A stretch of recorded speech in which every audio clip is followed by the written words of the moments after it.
প্রিয় বন্ধুরা, আসসালামু আলাইকুম। আমি এখন বলতে যাচ্ছি আরও একটি ওয়েস্টার্ন গল্প। নাম চিরশত্রু। এক। কেন ঘুম ভেঙে গেছে বুঝতে পারছে না জো ক্যানাভান, কিন্তু আচমকা তার ঘুম চটে গেছে। চোখ মেলে কিছুক্ষণ শুয়ে থেকে উঠে বসলো সে। তারা জ্বলছে আকাশে, বাঁকা চাঁদ উঠেছে, গলে গলে পড়ছে রূপালি জ্যোৎস্না। হোম স্টাডারের ওয়াগনটা স্পষ্ট দেখা যাচ্ছে। পাশেই কম্বল মুড়ি দিয়ে শুয়ে আছে হোম স্টাডার আর তার তরুণী বউ। ওয়াগনের সামান্য দূরে ওদের ওয়াগন টানার ঘোড়া তিনটা দাঁড়িয়ে আছে। কোথাও কোনো বৈসাদৃশ্য নেই, তবু ক্যানাভানের কেমন অস্বস্তি হচ্ছে। কোথাও একটা গোলমাল হয়েছে।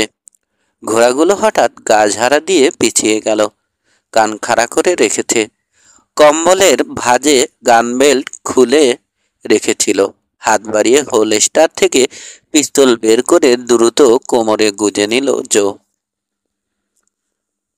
চটপট বুট পরল, তারপর উঠে দাঁড়ালো।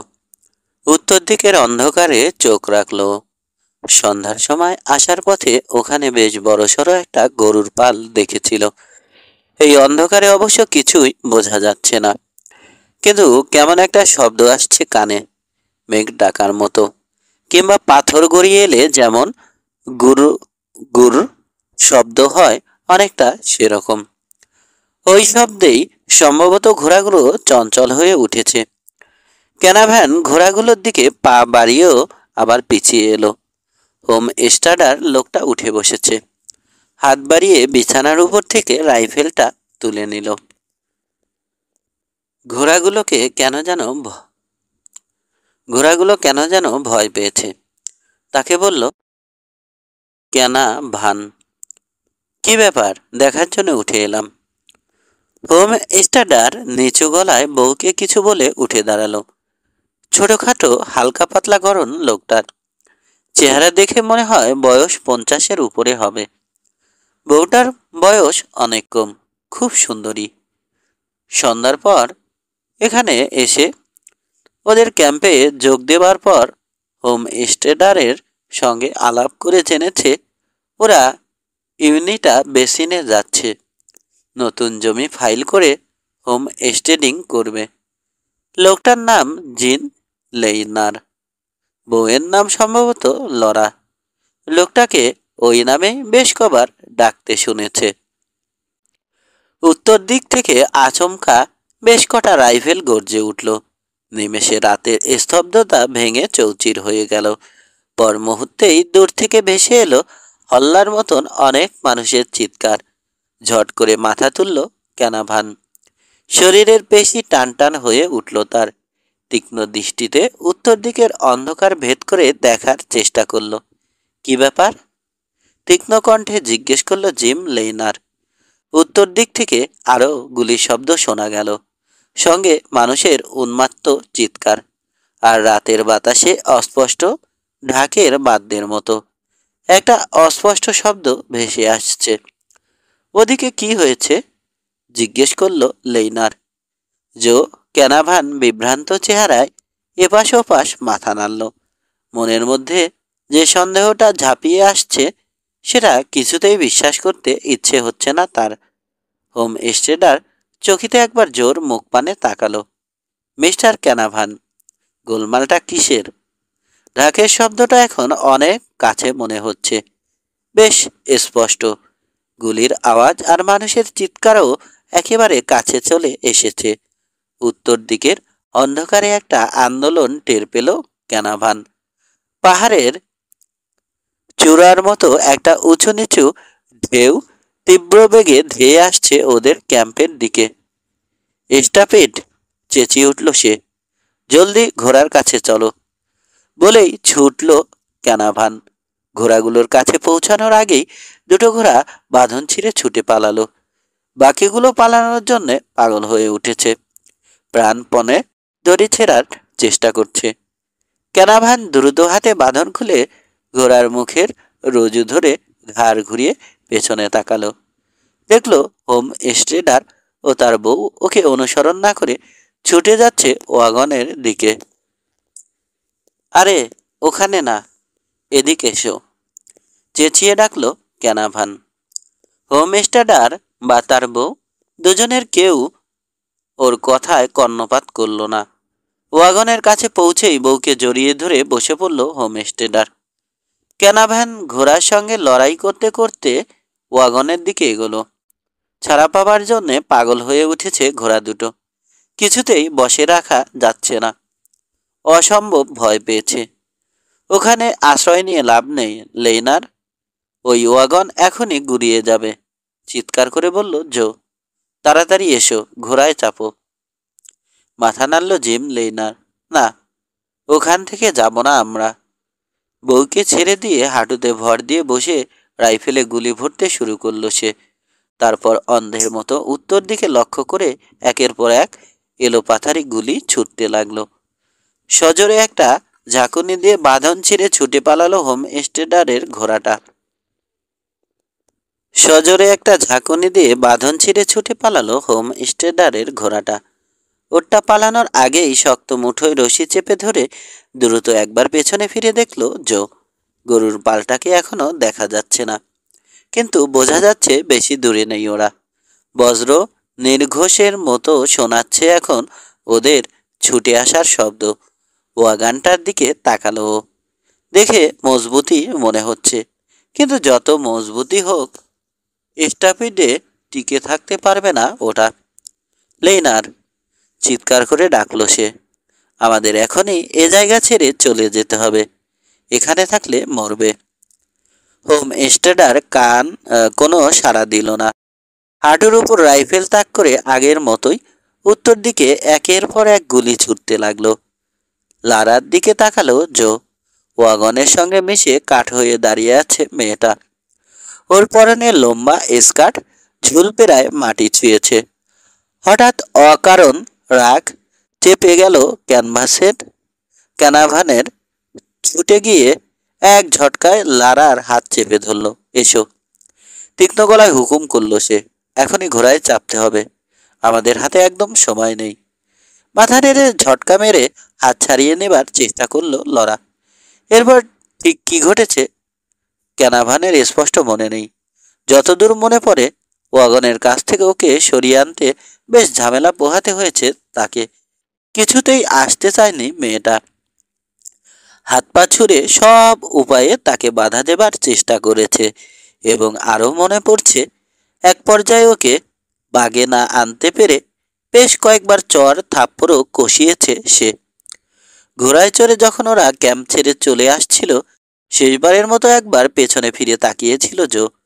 পলকের জন্যে দেখেছিল জিম লেইনার সামনের দিকে ঝুঁকে পড়ে রাইফেল রিলোড করছে, আর তার সামনে চাঁদের আলো থেকে থেকে ঝলসে উঠছে একসার লংহর্ন গরুর বাঁকা শিং।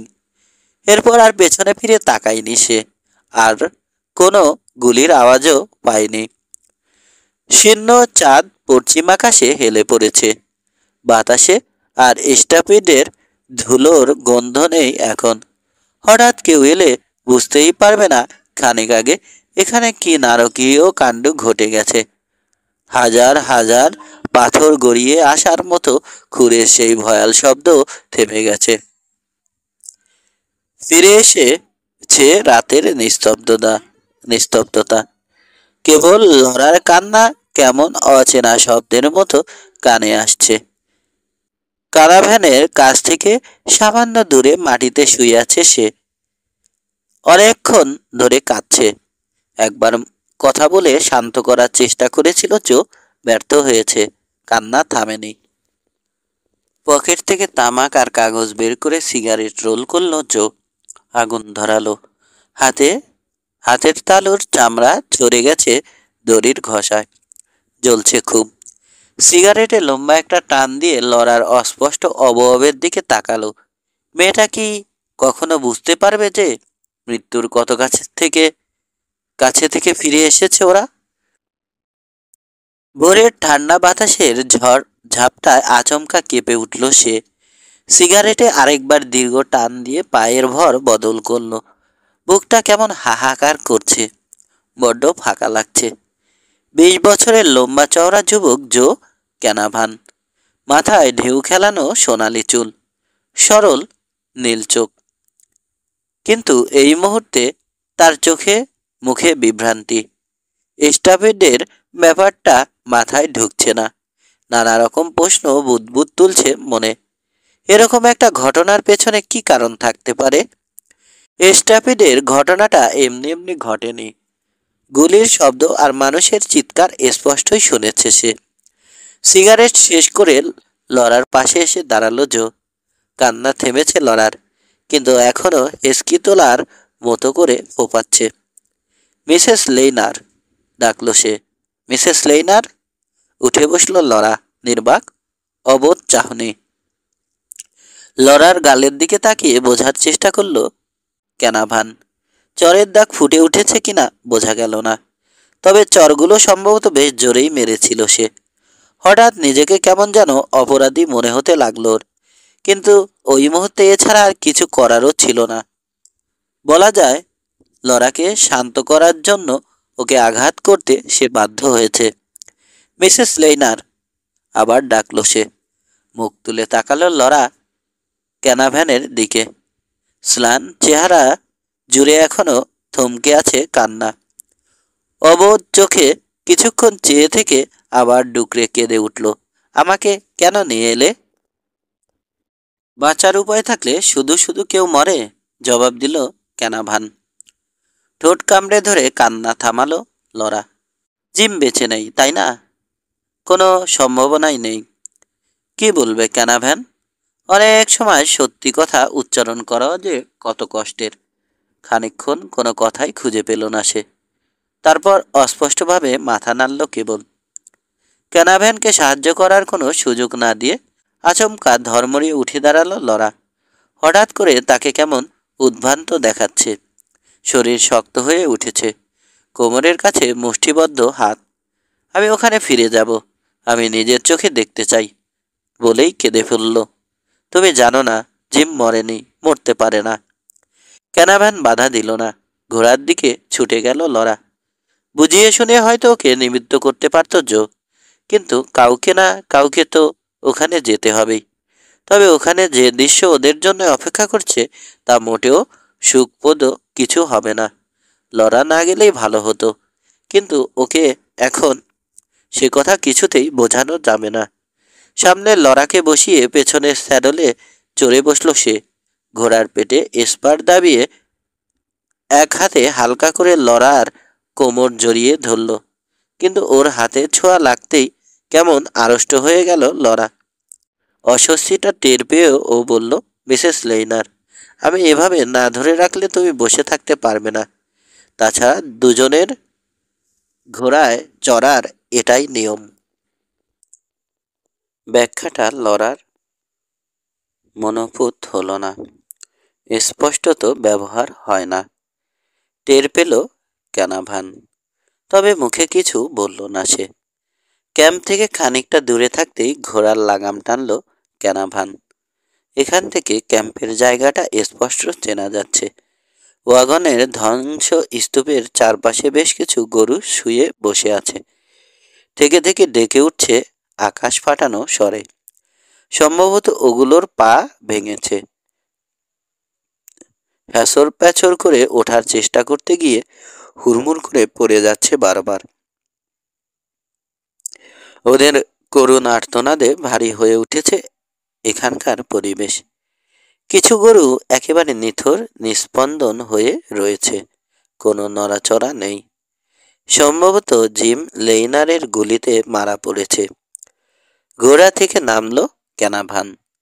তুমি অপেক্ষা করো, আমি ওয়াগনের কাছে গিয়ে দেখি গরুগুলোর এখনো ওঠার ক্ষমতা আছে কিনা।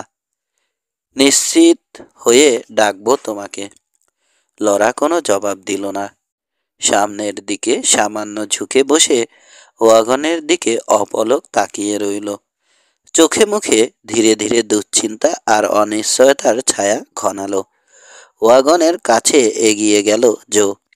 একটা ভাঙা চাকার নিচে যা দেখবে ধারণা করেছিল পড়ে আছে জিম লেইনার, অর্ধেকটা শরীর চাকার নিচে, প্রায় পুরো শরীরটাই থেতলে গেছে।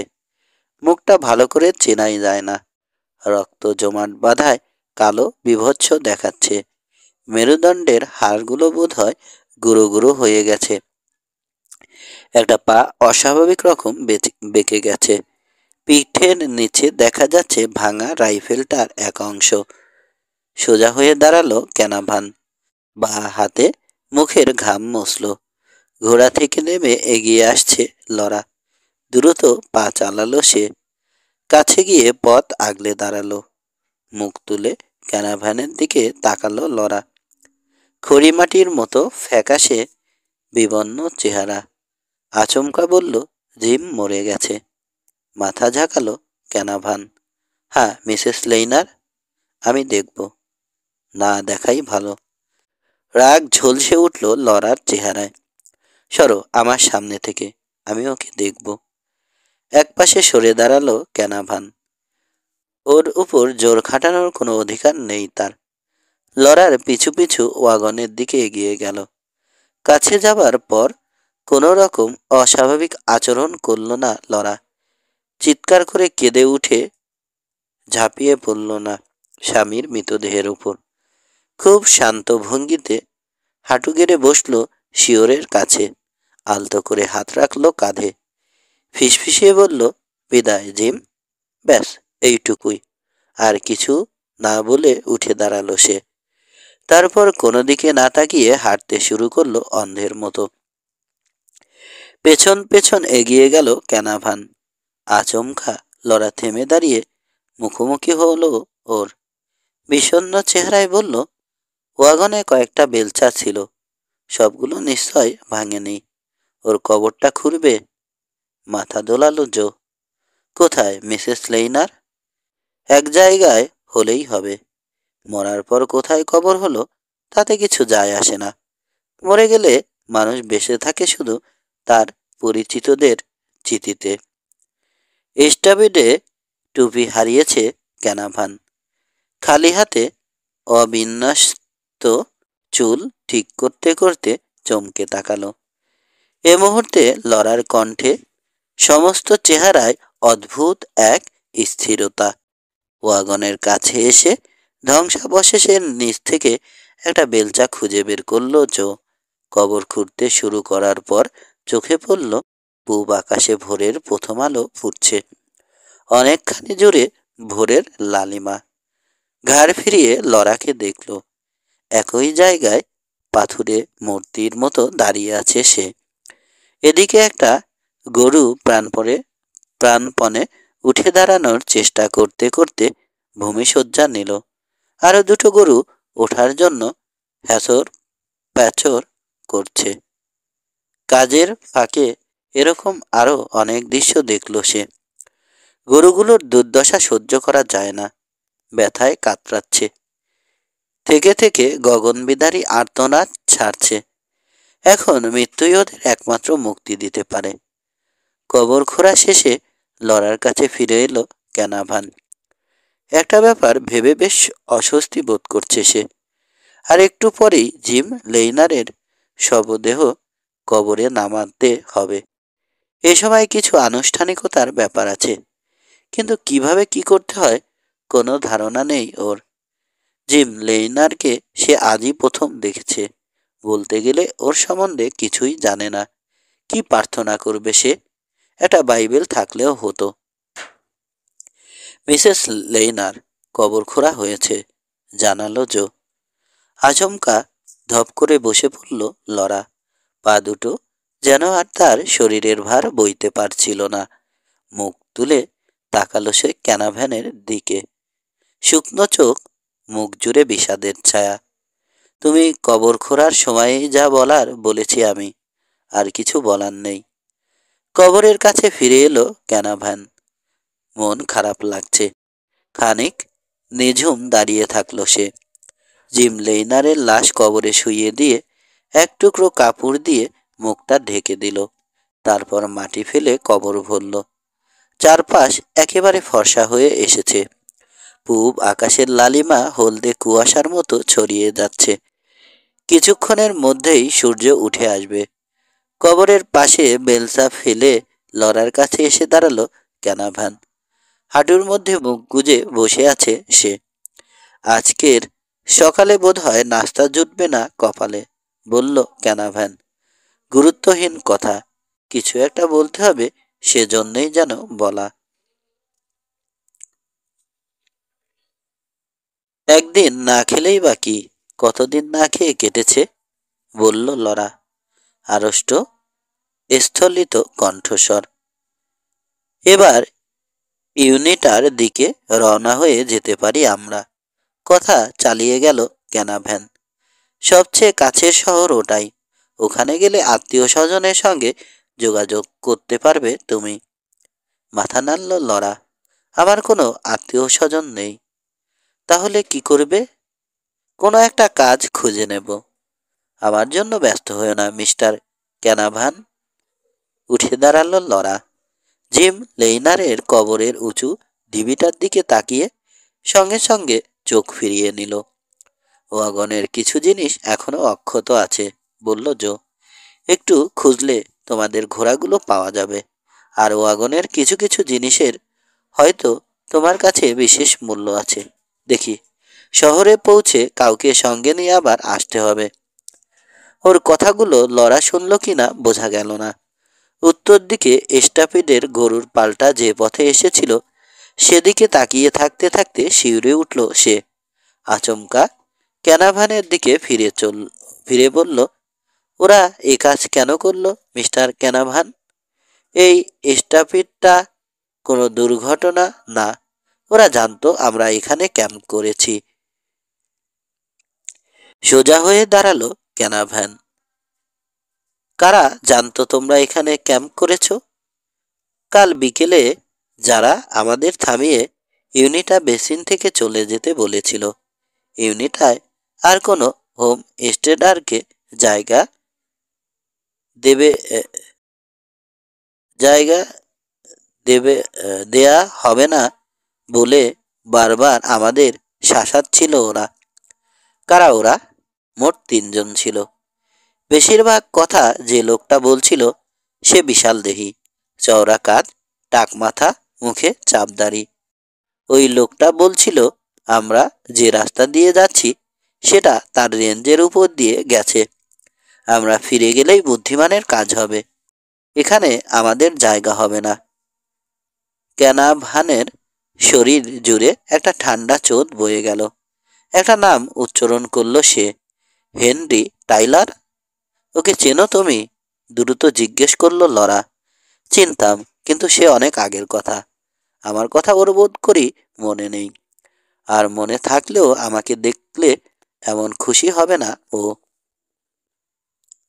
লরা আবার নিজের চিন্তায় ফিরে গেছে। উদাস অন্যমনস্ক দেখাচ্ছে তাকে। ক্যানাভানের কথার তাৎপর্য ধরতে পারল না ও। ক্যানাভান অনেকটা স্বগোক্তির মতো আবার উচ্চারণ করলো নামটা। Henry Tyler. জো, ক্যানাভান তোমার সঙ্গে দেখা করার জন্যই এখানে ফিরে এসেছে। লরার দিকে ফিরল সে। তোমাকে আমি ঘোড়ায় তুলে দিচ্ছি। কিছু দূর গিয়ে আমার জন্য অপেক্ষা করবে। এদিকে গুলির আওয়াজ শুনলে ভয় পেও না। যন্ত্রণা কাতর গরুগুলোর দিকে তাকালো লরা। ওগুলো কে? হ্যাঁ। লরার কপালে ভাঁজ পড়ল। এমন কিছু করার কোনো অধিকার তোমার নেই। কোনো কোনো সময় অধিকার নিয়ে ভাবলে চলে না। গরুগুলোর কষ্ট হচ্ছে, মৃত্যুতেই কেবল ওদের শান্তি হবে, বলল জো। তারপর জোর করে মুখে একটু হাসি ফুটিয়ে তুলল। চলো তোমাকে ঘোড়ায় চড়িয়ে দিই। না, আমি নিজেই চড়তে পারবো, বলে ক্যানাভানের ঘোড়ার কাছে এগিয়ে গেল লরা। স্টিরাপে পা ঢুকিয়ে উঠে বসল স্যাডলে। একবারও পেছনে না ফিরে ঘোড়া ঘুরিয়ে রওনা হয়ে গেল। কিছু দূর গিয়ে লাগাম টেনে ঘোড়া থামালো। অপেক্ষা করতে লাগলো ক্যানাভানের জন্য। 2 লরার বয়স এখন 20 বছর। সে জানে না কে তার বাবা মা, কোথায় তার জন্ম। ইতিমখানায় বড় হচ্ছিল সে। যখন তার বয়স 10 বছর, তখন তাকে ইতিমখানা থেকে এক দম্পতি দত্তক হিসাবে নিয়ে আসে। আনার সময় ওরা কর্তৃপক্ষকে প্রতিশ্রুতি দিয়েছিল লরাকে আপন সন্তানের মতো লালন পালন করবে। কার্যত সেই প্রতিশ্রুতি ওরা রক্ষা করেনি। ভালোবাসা, বাবা মায়ের স্নেহ মমতা কিছুই সে পায়নি। এই পরিবারে আসার পর এক নিষ্ঠুর অমানবিক জীবনের সঙ্গে পরিচয় ঘটে ওর। সন্তান নয়, এদের আসলে প্রয়োজন ছিল একটি কাজের মেয়ের। সেই কাকডাকা ভোরে ঘুম থেকে উঠে শুরু হতো তার কাজ। রান্না বান্না, কাপড় কাচা, ইস্ত্রি করা, ঘর ঝাড় দেওয়া, সবকিছু একাই করতে হতো তাকে। এক মুহূর্তের জন্য ফুরসত মিলত না। ঘরের কাজ শেষ তো যেতে হতো মাঠে। এই উদয়াস্ত পরিচমের পর রাতে যে কোথা দিয়ে রাজ্যে কোথা দিয়ে কেটে যেত টেরও পেত না সে। যা হোক, এত খাটুনির পরও দুমুঠো খাবারের নিশ্চয়তা ছিল না। কিন্তু যৌবনে পা দিতেই দেখা দিল অন্যরকম এক উপদ্রব।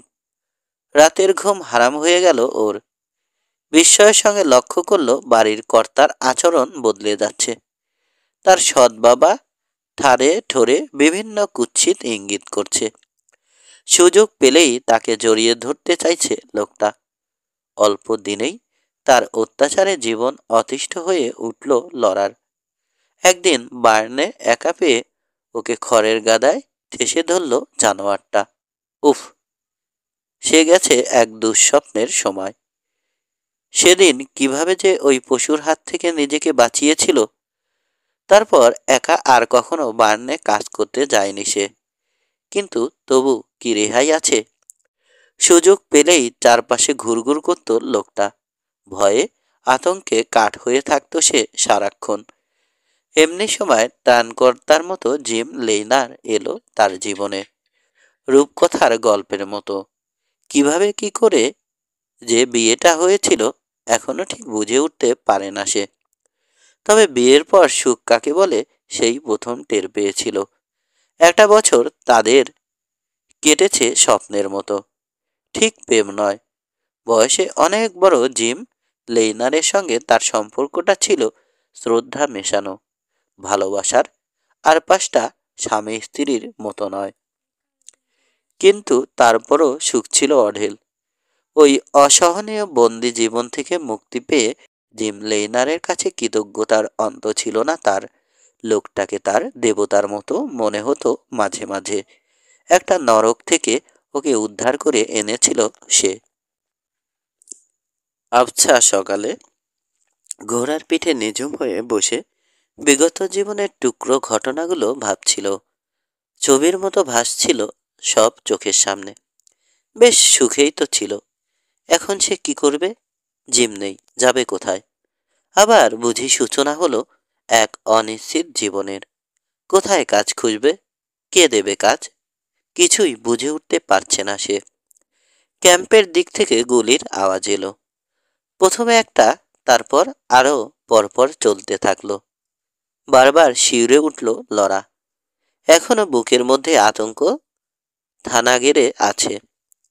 ক্ষুধা, তৃষ্ণা, ক্লান্তি কি জানা আজ কি জানা জানা ছিল তার।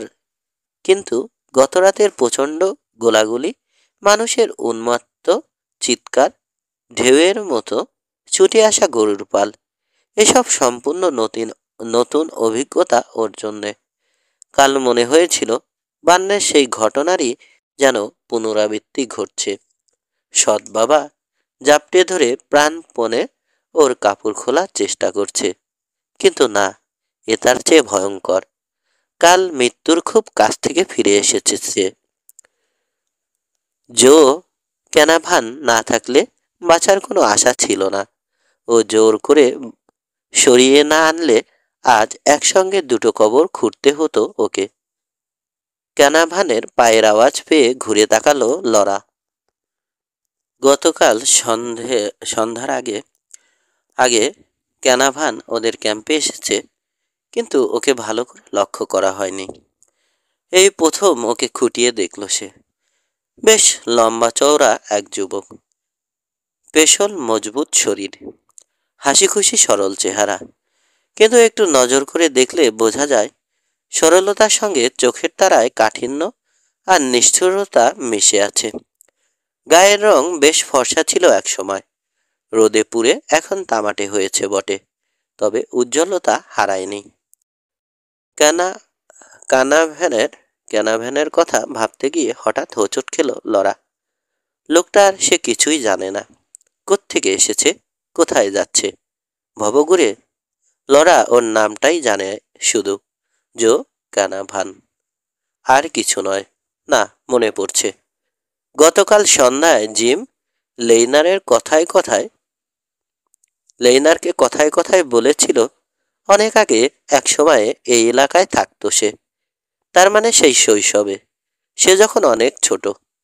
এখন ক্যানাভানের বয়স কত? ওর সমবয়সী, কিংবা তার চেয়ে 2-3 বছরের বড় হবে হয়তো। অনেক দূরে যেতে হবে, তৈরি তো? কাছে এসে জিজ্ঞেস করলো ক্যানাভান। হাসির চেষ্টা করলো লরা। ইউনিটা এখান থেকে কত দূর? সন্ধ্যার আগেই পৌঁছে যেতে পারবো, তবে আবার বলে রাখছি পুরোটা পথ কিন্তু আমাদের না খেয়েই থাকতে হবে। ইউনিটা পর্যন্ত এই এলাকাটা ওয়াগন হুইলের রেঞ্জ। রাঞ্চ হাউস এখান থেকে আরো উত্তরে।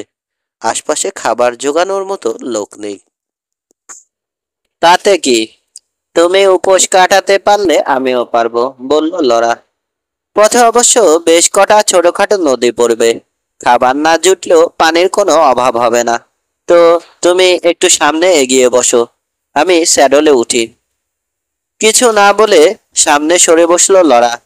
পেছনে উঠে ঘোড়া ছোটালো জো ইউনিটার উদ্দেশ্যে। পেছনে সূর্য অনেকখানি উপরে উঠে এসেছে, ঝলমল করছে চারদিক। শুরু হচ্ছে আরেকটা উত্তপ্ত দিনের। এরই মধ্যে বাতাস গরম হয়ে উঠেছে। সকালের শেষ ভাগে গাছপালায় ছাওয়া এক চতসিনীর কাছে পৌঁছালো ওরা। কাচের মতো স্বচ্ছ নদীর জল, ঠান্ডা মিষ্টি। আজলা ভরে পানি খেলো লরা, হাত মুখ ধুলো, তারপর গাছপালার ছায়া এসে হাত পা ছড়িয়ে বসে পড়ল। ক্যানাভ্যানও হাত মুখ ধুয়ে পানি খেয়ে লরার পাশে এসে বসে পকেট থেকে তামাক আর কাগজ বের করলো। ইউনিটায় কেন যাচ্ছ তুমি? জিজ্ঞেস করলো লরা। ক্যানাভানের কপালে ভাঁজ পড়ল।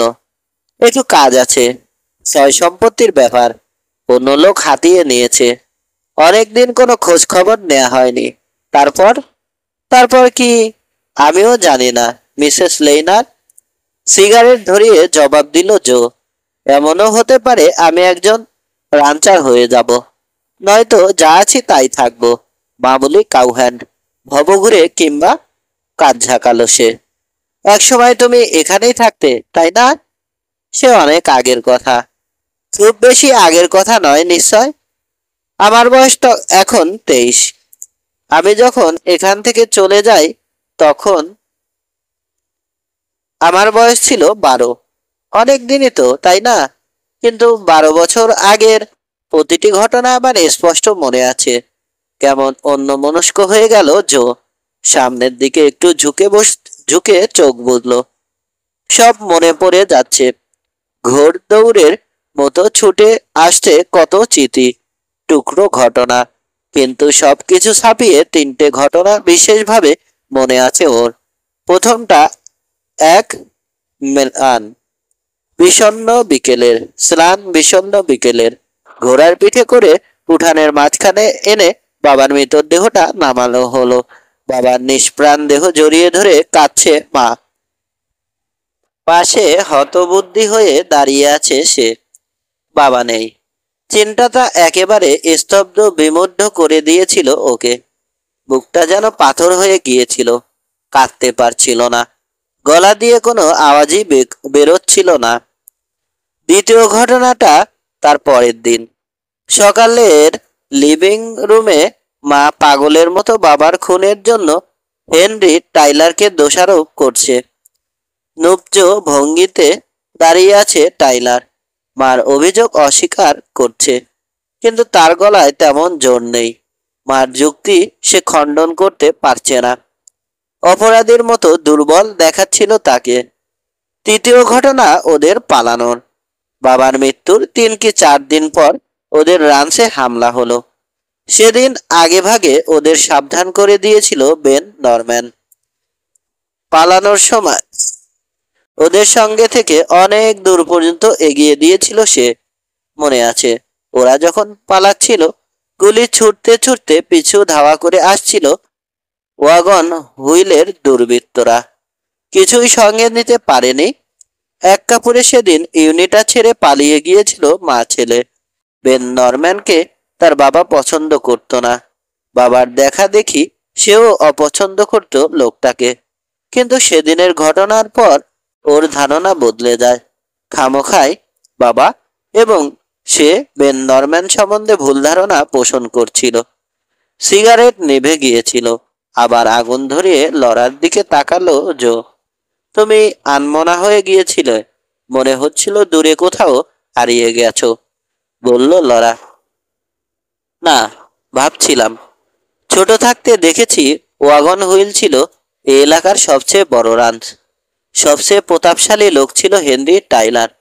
এখনো নিশ্চয়ই তাই আছে। আমি সেই 3জন লোকের বর্ণনা দেবার পরেও এই নামটা একবার উচ্চারণ করেছিলে তুমি। হ্যাঁ, তোমার বর্ণনা ওই লোকটির সঙ্গেই কেবল মেলে। লরা পা ভাঁজ করে সোজা হয়ে বসল। তোমার কাজ কি ওই টাইলারের সঙ্গেই? হ্যাঁ, মাথা নাড়ল লরা। কপালে ভাঁজ পড়ল। অনেক টাকার ব্যাপার। হ্যাঁ, ইচ্ছে করলে কাল বাঁচতে পারত জিম। কিন্তু ওয়াগনের কাছে থেকে গরুর পালের সঙ্গে লড়াই করাটাকেই সে বেশি গুরুত্বপূর্ণ মনে করল। নিশ্চিত মৃত্যুর কথা কি সে বোঝেনি? তারপরও নির্বোধের মতো জেদের বসে একটা হঠকারী সিদ্ধান্তের কারণে প্রাণ হারালো সে। তুমিও কি সেরকম কিছু করতে চাইছো? জমি, গরু, কারাকারি টাকা, কারিকারি টাকা, এসব কি জীবনের চেয়েও দামি? না, কিন্তু কেবল টাকা বা জমি নয়। আমার বেলায় আরো অনেক কিছু জড়িয়ে আছে। সেসব কি জীবনের চেয়েও গুরুত্বপূর্ণ? হ্যাঁ, অন্তত আমার কাছে। আমি আমার অধিকার ফেরত পেতে পেতে চাই। পেশি শক্তির জয় সর্বত্র জানি, তবু কেউ না কেউ রুখে দাঁড়ায়। আর রুখে দাঁড়ায় বলেই পশ্চিমে সামান্য হলেও এখনো আইনের অস্তিত্ব আছে।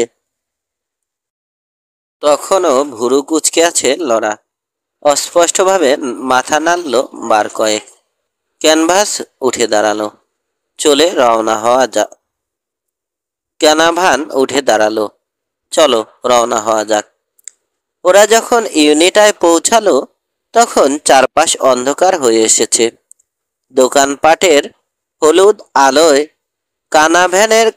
ক্যানাভ্যানের কাছে শহরটাকে কেমন অচেনা, অপার্থিব লাগছে। ওর মনে ইউনিটার যে ছবি দীর্ঘদিন ধরে গেঁথে আছে তার তুলনায় শহরটাকে অনেক ছোট আর জৌলুস্যহীন লাগলো। তার ধারণা ছিল ইউনিটার সদর রাস্তাটা পশ্চিমের বড় সড়কগুলোর অন্যতম, কিন্তু এই মুহূর্তে সেটাকে খুবই সংকীর্ণ লাগছে। দুপাশের ঘর বাড়িগুলো গভীর মনোযোগের সঙ্গে লক্ষ্য করতে করতে এগোলো।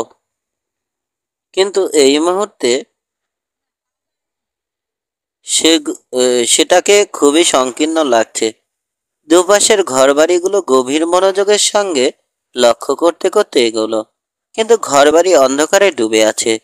কতগুলোতে আলো জ্বলছে কি জানি, রাতের বেলা দেখছে বলেই হয়তো শহরটাকে এমন অদ্ভুতরে লাগছে। সকালে নিশ্চয় তো সব ঠিক হয়ে যাবে, ভাবলো জো। প্রথমে শেরিফের অফিসে যাব আমরা। গত রাতের স্টাফিডের ব্যাপারটা রিপোর্ট করব তাকে, বলল জো। তারপর একসঙ্গে খাবো। খাওয়া শেষে তোমার জন্য কোনো হোটেলে একটা রুমের ব্যবস্থা করা যায় কিনা দেখব। লরা ঘাড় ঘুরিয়ে ক্যানাভ্যানকে দেখলো, বলল, আমার কাছে টাকা পয়সা নেই। আমি তোমাকে ধার দেব। কাজ পেলে শোধ করে দিও।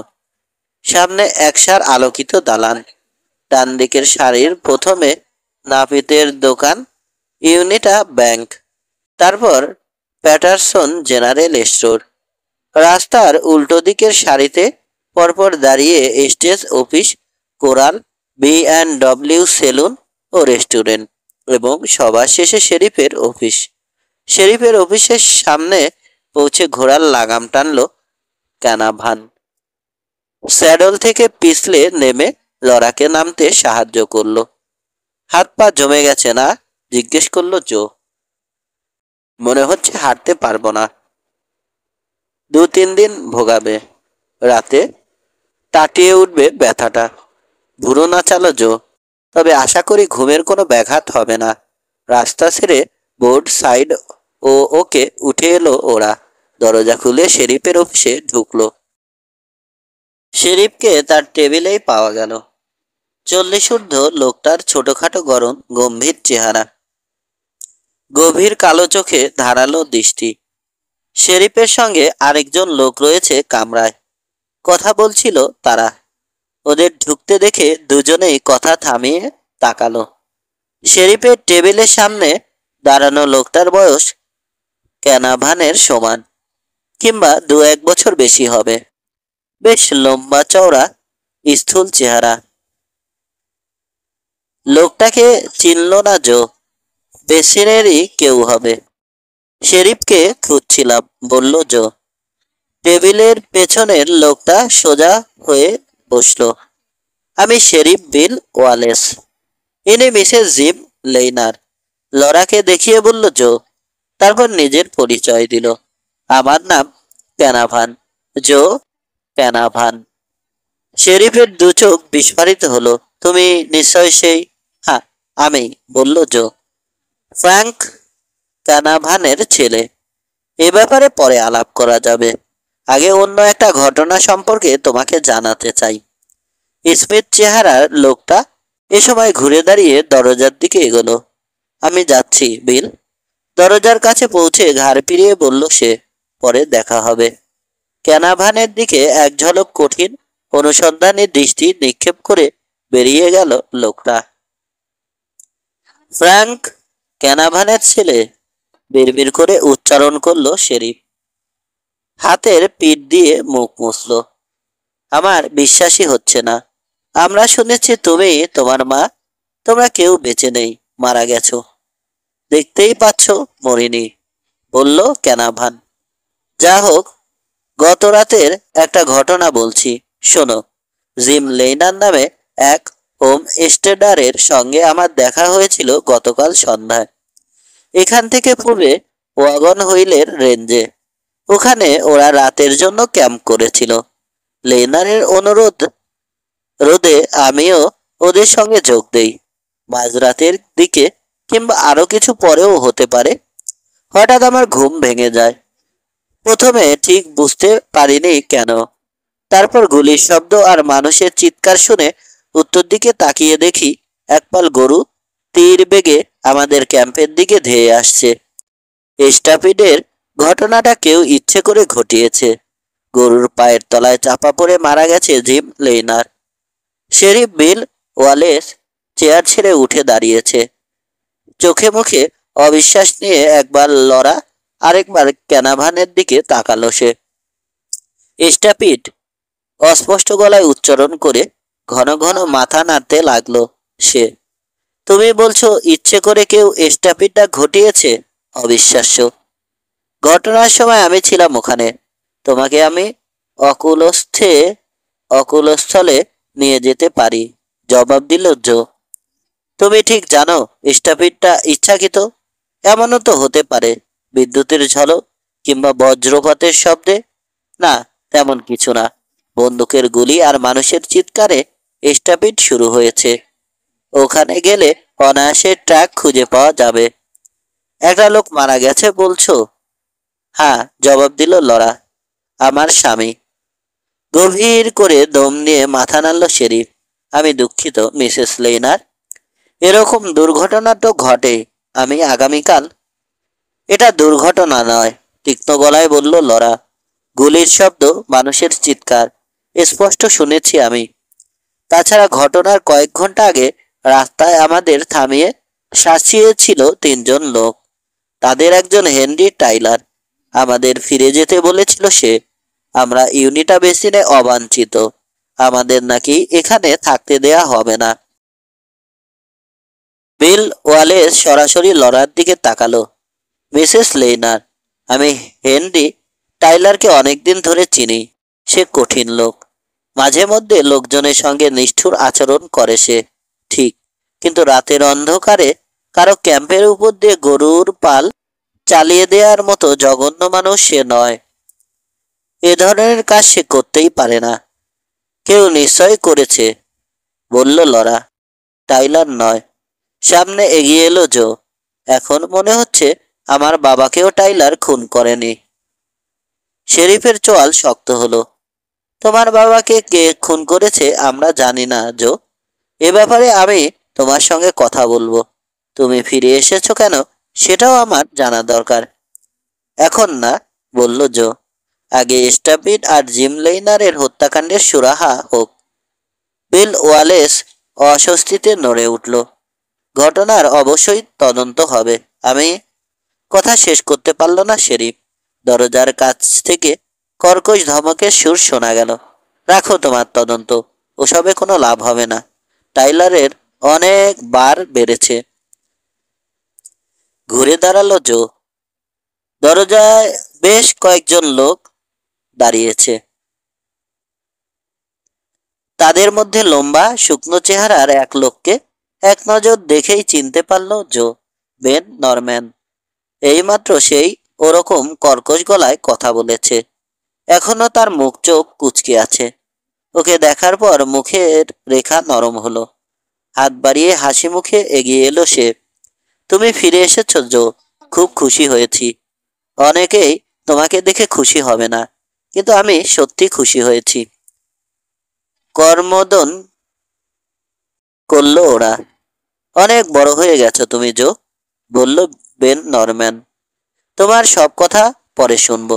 আগে দেখি এই স্টাপিডের ব্যাপারে কি করে শেরিফ ওয়ালেস। কিসের ভয় পাচ্ছ তুমি? হেনরি টাইলারকে? শেরিফের চেহারায় রাগ ঝলসে উঠল। টাইলার কেন, কাউকেই ভয় পাই না আমি। চেয়ার টেনে বসলো সে। যা ভালো বুঝি তাই করব। বেন নরম্যান ক্রুব্ধ চেহারায় শেরিফের টেবিলের কাছে এগিয়ে এলো। জাহান্নামে যাক তোমার তদন্ত। স্টাপিডে একজন লোক প্রাণ হারিয়েছে। ঘটনাটা ঘটেছে ওয়াগন হুইলের রেঞ্জে। এর সমস্ত দায় দায়িত্ব টাইলারের। ওকে গ্রেপ্তার করো, আজ এখনই। শেরিফের চোখ মুখ আরো কঠিন দেখালো। আমি আমার মতো কাজ করব নরম্যান। যতক্ষণ আমি শেরিফ আছি এর কোনো হেরফের হবে না। আর বেশি দিন শেরিফ হবে না। আর বেশি দিন শেরিফ থাকতে হবে না তোমাকে। সে দেখা যাবে। এখনো আমিই শেরিফ। ক্রুব্ধ চেহারায় ঘুরে দাঁড়ালো নরম্যান। এজন্য এখানে ছুটে এসেছি আমরা, চেঁচিয়ে বলল সে। আমাদের শেরিফ টাইলারের লোক। আমি বা আর কেউ এখন কোনো দোষ করতাম তাহলে আমাদের গ্রেপ্তার করতে এক মুহূর্ত দেরি হতো না।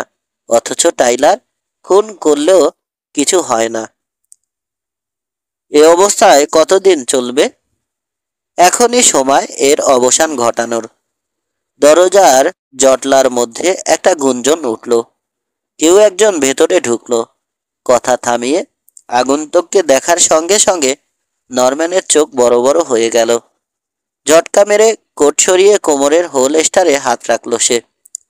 জো দ্রুত ঘাড় ঘুরিয়ে দরজার দিকে তাকিয়েই জমে গেল। দরজার ভিড় ঠেলে এইমাত্র যে ঘরে ঢুকেছে, বিশাল দেহ তার, চওড়া কাঁধ, পাথরের মতো কঠিন মুখে ধূসর চাপদারি। ক্যানাভানকে কারো বলে দিতে হলো না। নরম্যানকে যেমন দেখার সঙ্গে সঙ্গে চিনেছিল, টাইলারকেও চিনতে পারল। খুব বেশি বদলায়নি ওয়াগন হুইলের বস। বয়স হয়েছে বোঝা যায়। ধূসর দাড়ির সঙ্গে চেহারায় বলিরেখা আরও গভীর হয়েছে, কিন্তু এখনো তেমনই দাম্ভিক অহংকারী চেহারা। তবে একটু কি ক্লান্ত দেখাচ্ছে। এক মুহূর্ত দ্বিধা করল না জো। চেনার সঙ্গে সঙ্গে মুখ খুলল। টাইলার, তোমার সঙ্গে আমার কিছু কথা আছে, কয়েকটা প্রশ্নের জবাব চাই, সেজন্যই আমার ফিরে আসা। মাথা দোলালো টাইলার। তুমি এসেছো, আমি খুশি হয়েছি জো। কথা পরে হবে। দেখি, স্টাপিডের ব্যাপারটা কি? আমাকে গ্রেপ্তার করার কথাই বা উঠছে কেন? জো লরার দিকে তাকালো। বড় বড় চোখে হেনরি টাইলারকে দেখছে ও। ওর চাহনি মুখের ভাব দেখেই বোঝা যাচ্ছে হেনরি টাইলারকে চিনতে পেরেছে। মিসেস লেইনার গলার স্বর স্বাভাবিক রেখে জিজ্ঞেস করলো জো, তুমি একে আগে কখনো দেখেছো? সেই তিনজন লোকের মধ্যে ছিল এই লোক? জিভ দিয়ে ঠোঁট ভেজালো লরা। হ্যাঁ, ওই আমাদের শাসিয়েছিল। টাইলার ঘাড় ঘুরিয়ে লরাকে দেখে কানা ক্যানাভ্যানের দিকে তাকালো। আমি একটা হোম স্টেডার পরিবারকে ইউনিটা বেসিনে আসতে নিষেধ করেছিলাম। লিগ নাইট ক্রিকের হোম স্টেডারদেরকেও অনেক দিন ধরে চলে যেতে বলছি, কিন্তু তুমি পথে যেখানে থামিয়েছিলে ওদেরকে, সেখান থেকে কয়েক মাইল সামনে রাতের জন্য ক্যাম্প করেছিল ওরা। মাঝরাতে কেউ এক পাল গরু ওদের ক্যাম্পের দিকে স্টাপিট করিয়ে দেয়। গরুর পায়ের তলায় পড়ে মারা গেছে ডিম লেইনার। সোজা হয়ে দাঁড়ালো হেনরি টাইলার। বলো কি? এ তো অবিশ্বাস্য। আমি ওখানে ছিলাম, ক্রোধের সঙ্গে জবাব দিল জো। সব শুনেছি, দেখেছি। টাইলার সবেগে ঘুরে দাঁড়ালো। ম্যাডিসন পেছনে দাঁড়ানো ওয়াগন হুইলের এক কর্মচারীকে ডাকলো। কিম, জারভিসকে নিয়ে এখনই রওনা হয়ে যাও। যদি সত্যি সত্যি ওখানে গিয়ে স্টাপিডের চিহ্ন দেখতে পাও, জারভিসকে রানসে পাঠিয়ে দেবে। আমি যাব। যাচ্ছি, জবাব দিল ম্যাডিসন। লরার দিকে ফিরল টাইলার। মিসেস লেইনার, আমি এই স্টাপিড সম্বন্ধে কিছুই জানি না, তবু তোমার স্বামীর মৃত্যুতে আমি দুঃখিত। কথা দিচ্ছি, স্টাপিডের ঘটনার সঙ্গে যারাই জড়িত থাকুক, অপরাধ প্রমাণিত হলে তারা অবশ্যই শাস্তি পাবে। লরা কিছু বলল না। তাকে কেমন হতচকিত বিমূঢ় দেখাচ্ছে। একই প্রতিশ্রুতি আমিও দিচ্ছি, কর্কশ গলায় বলল বেন নরম্যান। এবার তুমি সীমা ছাড়িয়ে গেছো টাইলার।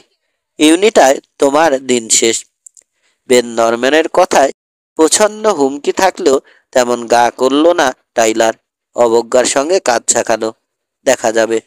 তারপর যোগ করলো, জো, হোটেলে আমার একটা রুম আছে, তুমি একবার আসবে সময় করে? আজ রাতেই এসো না। আগে খাওয়ার পাট চুকাতে হবে। তাছাড়া মিসেস লেইনারের থাকারও একটা ব্যবস্থা করা দরকার। জবাব দিল কেনা ক্যানাভান। সেক্ষেত্রে মিসেস অ্যান্ডারসনের বোর্ডিং হাউসই ভালো হবে। আমি লোক পাঠিয়ে দিচ্ছি, সব ব্যবস্থা করে রাখবে। গম্ভীর মুখে ধন্যবাদ দিল জো ক্যানাভান। টাইলার দরজার কাছে গিয়ে দু মুহূর্ত থেমে দাঁড়ালো। তারপর কিছু না বলেই দীর্ঘভঙ্গিতে দরজা খুলে বেরিয়ে গেল। হঠাৎ কেমন অস্বস্তি বোধ করল জো। স্টাপিডের ঘটনায় একটুও বিচলিত হয়নি টাইলার। দরজার কাছে তার থেমে দাঁড়ানো এবং মাথা উঁচু করে ঘর ছেড়ে বেরিয়ে যাওয়া, সবকিছু তার দীর্ঘ মানসিকতার প্রকাশ। বেন নরম্যান আবার শেরিফের সঙ্গে তর্কে লিপ্ত হয়েছে। ক্রুদ্ধ বিরক্ত দেখাচ্ছে তাকে। লরার হাত ধরে জো বলল, খেতে চলো।